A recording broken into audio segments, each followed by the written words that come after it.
আসসালামু আলাইকুম, সবাই কেমন আছো? আশা করি যে যেখানে আছো ভালো আছো, সুস্থ আছো।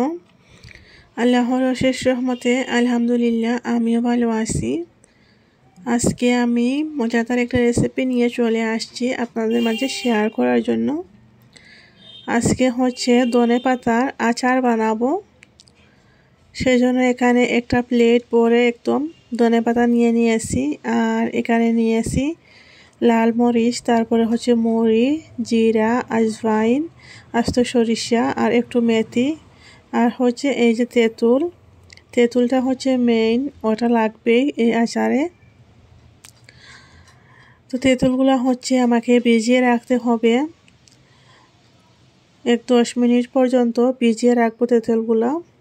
আর ধনেপাতা ধুইনি, ওগুলো ধুয়ে নেব।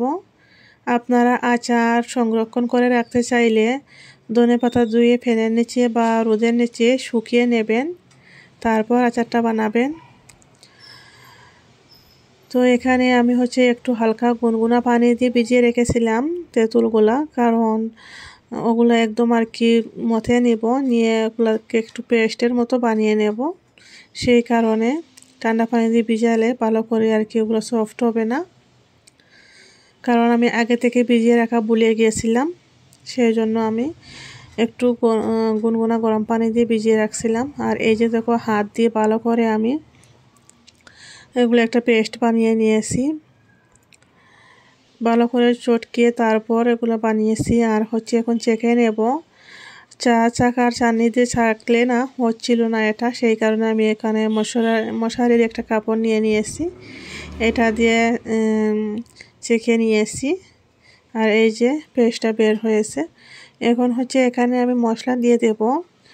হলুদের পাউডার একটু, আধা চামচ থেকে আরও কম, মরিচের পাউডার আধা চামচ, আর ধনিয়া পাউডার আধা চামচ থেকে আরও একটু কম দিয়েছি। সাথে একটু আমি আচারের মশলা ব্যবহার করেছি।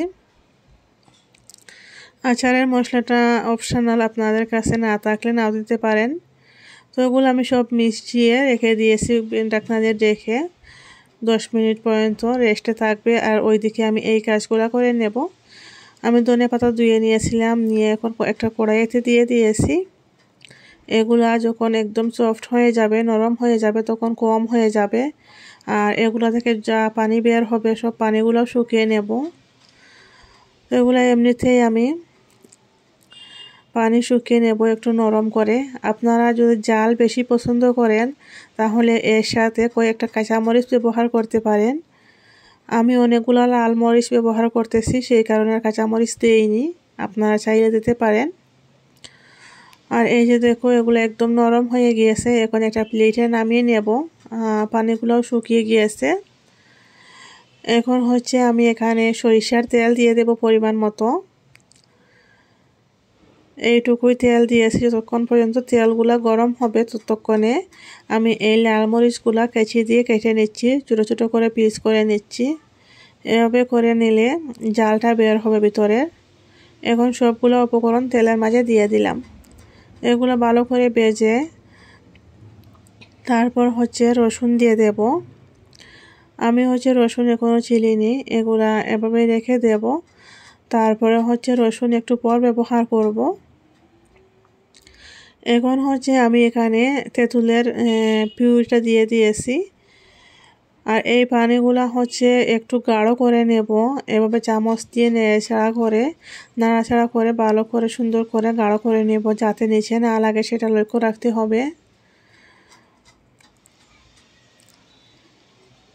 ওইগুলা হতে থাক, ওইদিকে আমি রসুনটা ছিলে নেব।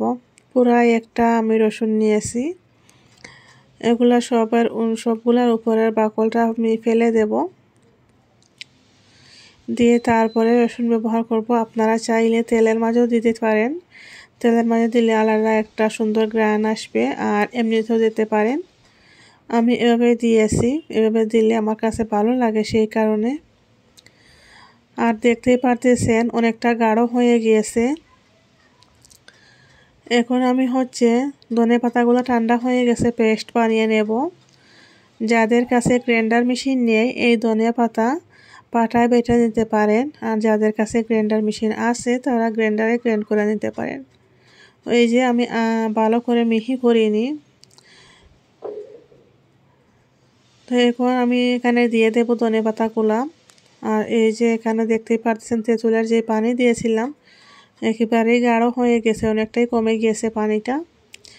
এখন আমি ধনেপাতাগুলা দিয়ে ভালো করে মিক্স করে নেব, অনবরত নাড়তে থাকবো। ভালো করে মিক্স করে 5 মিনিট পর্যন্ত রেখে দেব, তারপর গ্যাসটা বন্ধ করে নেব।